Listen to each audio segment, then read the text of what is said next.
know not one marriage that has not gone through something. Let's talk about what's on there. Like, I mean, come on, the OnlyFans. Pull up score when I want to. I'm Crystal. I'm Akila. And you're in the Editor's Pod with Nura Magazine. Ooh, today, the show today. Juicy. We're talking about the state of marriage, the state of relationships. It's hard. It's hard. I will say, from my own personal experiences, it's harder than I thought it was going to be. Coming together, the bringing together of two different people, two different personalities, two different backgrounds, two different expectations, and then making it one. That's what a marriage is. It's almost like making the impossible possible. But what, because you're a therapist and you speak with people every day. What is the state of marriages and relationships today? Yes, I am a therapist, but this is not therapy. And I can't speak for all marriages, but you do see a lot of people coming in to work on their marriages. Like there are a variety of issues that people are coming in for, which is good, that you should seek counseling, not necessarily when you're in the thick of it, but even before. So like premarital counseling or just couples counseling in general can be very beneficial beforehand. And I want to emphasize that because I like to explain to my potential clients, it's like you go to work out, you don't expect to just pop out in the gym and you got the body that you want. I hope, it works that easy. You have to work on it, but it's like also medically like preventative maintenance. So learn how to handle the situations when they come up, not when you're in the thick of it, because it's going to be a little bit harder. Well, I just think what's really hard today and with the grown and sexy today is that social media is playing a huge role in what our expectations. Absolutely. So what is the expectations of marriage? Because you have some people live in these, I want to say like make-believe fairy tale, or at least that's what they're presenting on social media. And we don't even know if that's exactly what's going on in their homes. But, someone who is engaged like you might see those videos and they're just like, oh, this is amazing, which the experience should be amazing. But will it look like that every day? I'm not sure. So social media, I think, and on one hand, it can present that. On another hand, the temptation out here. The temptation is real. And it's like highlighting the aspect of social media. It's in your face all day, every day. Yeah. So like with social media, can marriages even survive is like, it's a question. And it just makes things that much difficult. And I think the counseling is important because maybe there's some guardrails you can put in place beforehand and lay those ground rules and expectations. But how does one navigate marriage when social media presents so much temptations or false realities? Like, what do you do with that? If I had the answer. Clearly we don't have the answer, but it's just like, how do we navigate these spaces? And let's talk about what's on there. Like, I mean, come on, the OnlyFans. But I think, like you said, like setting the ground rules, I think that is important in the beginning, like having that conversation with your partner of like, what does that look like? How are we going to show up in that space? Like, and you have to know yourself. Yeah. Like, hey, if I see you liking these pictures, this is how it's going to make me feel. Like, what is cheating? Because if you're sitting here looking at bodies all day long as a man, or as a woman, you answering DMs, someone's, they're always in there, right? They're always lurking. Someone's always going to have something to say. How do you navigate those spaces? And then is that cheating? Yeah. And it's a question that you have to, I guess, understand or talk with your partner. But it's just so many of those questions. It's murky territory because like, okay, so what? You like the picture or someone liked your picture, but then does that translate to something else at any point in time? Yeah. But even with having that conversation with your partner, you have to know yourself. Because I think oftentimes as some women can be like, oh, that doesn't bother me. I'm confident or I trust my partner. But then when it happens, you're like, I don't like the way that feels, or I don't like... Or you don't even mind the liking of the picture, but you don't know the depth or how far that can go. Yeah. I think that's the part, like, does it just stay in a box? Can you really contain it? That's a good question.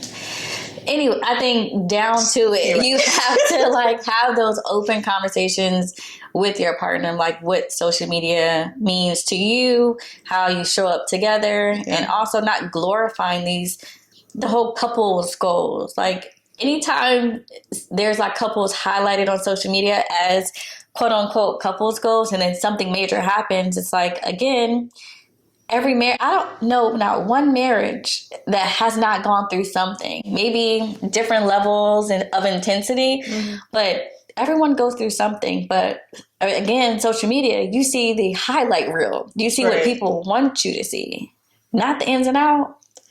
Michelle Obama, her podcast, actually talked about just expectations and people having unrealistic expectations, and some people chewed her up for it. But on one hand, like, it's true that things are not going to be exciting all the time. Yeah. So it's like, ultimately, what is the expectations?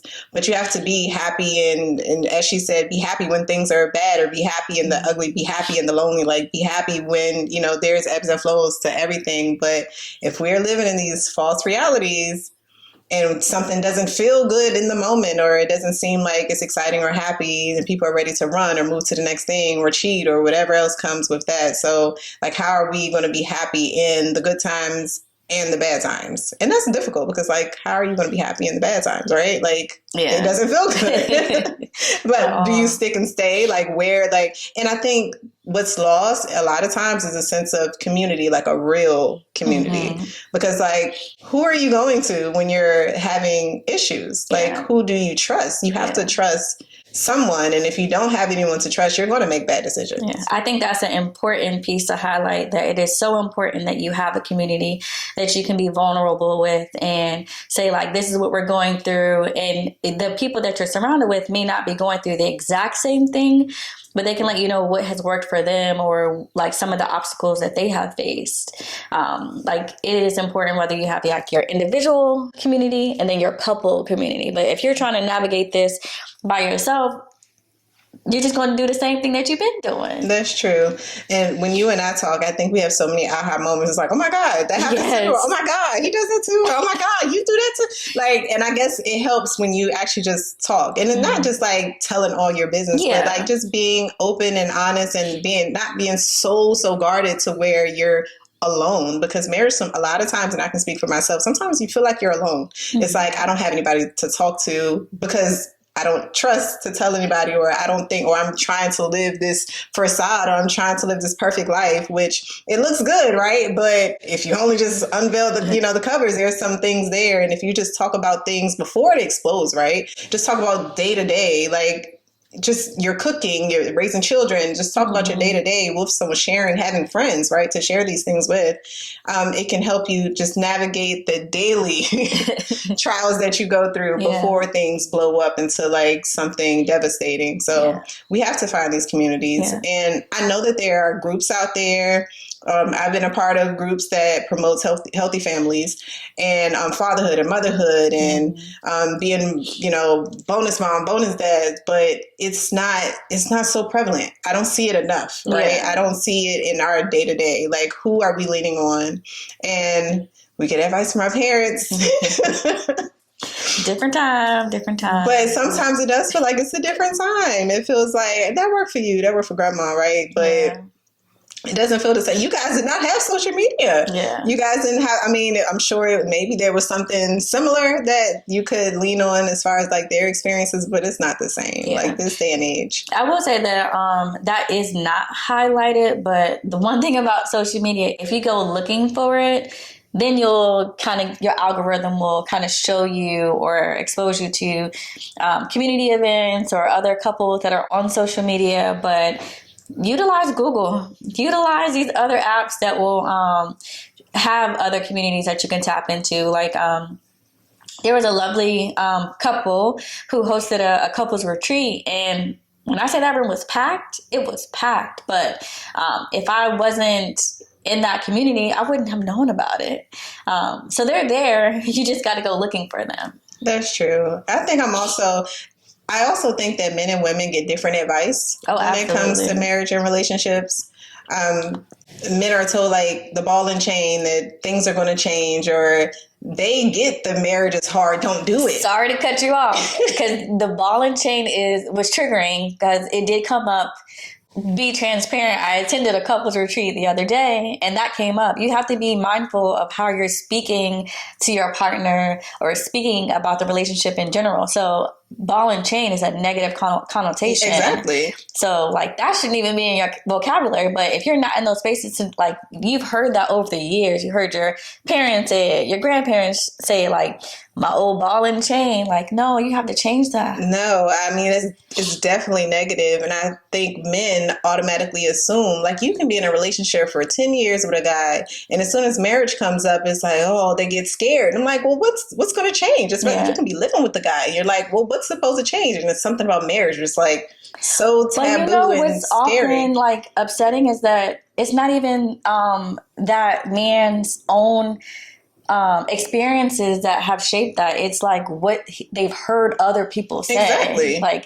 Like you said, why do you have this whole negative response? It's like, well, I'm going to have to tell you when I come and go. Like, who said that? Have I done that? Yeah. Like, I swear men are trying to like hold on to every ounce of freedom that they have. Yes. But it's like, nothing really should change within our relationship. If you have a great relationship that's working, marriage is just solidifying that, making that bond stronger. Like you're building a family now, like your own family. Like, why are you, I don't know what is being stuck on, but for me, I think it was the pressure to get married. So as a woman, you're told like you have to get married before you have children, get married. I would say let's speak early. On that too, about the pressures that society places like, on that. 21, I'm ready. I'm like, all right, where's my ring? I'm ready to get married. Like, come marry me.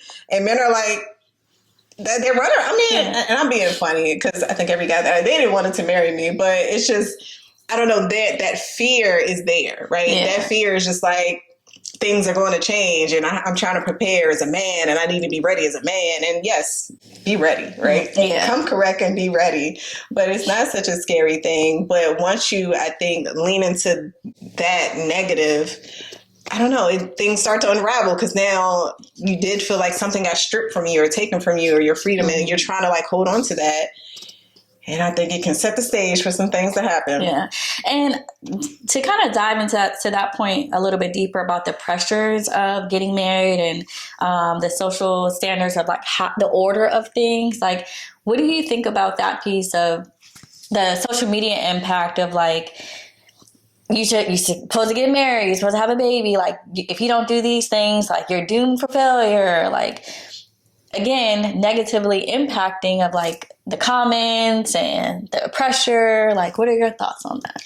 Yeah, I mean, I think what works for your family is what works for your family. I didn't do everything in the right order. Did I want to? Yes, absolutely. I mean, things happen. So I'm all for the values. Like, I believe I have my morals is, top notch, right? So I do think there are ways that we can go about things, but if that's not what's your reality or that's not what's working for your family in the moment, or you guys have made plans otherwise, like, the peanut gallery is a peanut gallery. Like, why are you worried about anybody else? You know how many times people came to me like, when are you guys going to get married? And I'm like, when he's ready. Talk to him. Like, why are you asking me these questions? Yeah.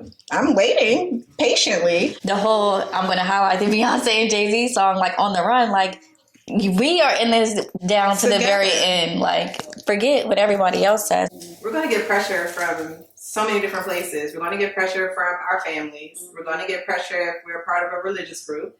There's our friends. Our friends are going to have their opinions, right? Yeah. And then there's social media, which is the masses. The masses is going to have their opinion on you and what you and your family should do. But at the end of the day, it's just about what the relationship requires. You and your partner have to have that conversation and be a unified front to whatever is your family, your friends. Preach responsibility. Let's talk about family. Like, we don't talk about family enough. We don't talk about the whole, right?